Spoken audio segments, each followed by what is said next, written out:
देखिए इसमें नींबू लगे हुए हैं। कल मैंने इसकी कटिंग की है ना नींबू की, परसों, तो इतने ज़्यादा नींबू निकले हैं इसके अंदर से। ये देखिए, ये वाले पौधे में भी नींबू लटक रहे हैं ना नीचे, ये देखो।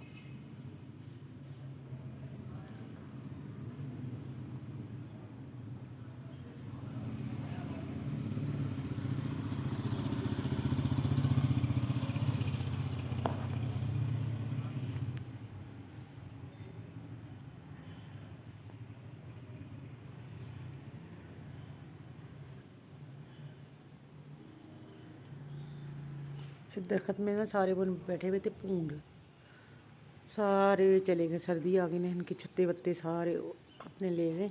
और इसके अंदर भी था, ये जो पौधा नहीं है, इसके अंदर भी थे, तो यहाँ से भी निकल चुके हैं, चले गए।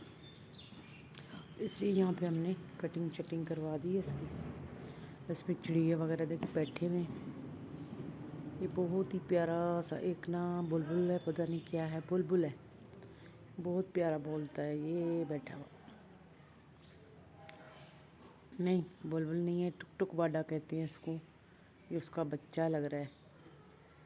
लकड़ी को ना ऐसे चून साफ करता है लकड़ी के साथ। नज़र नहीं आ रहा होगा आपको, ये बैठे, ये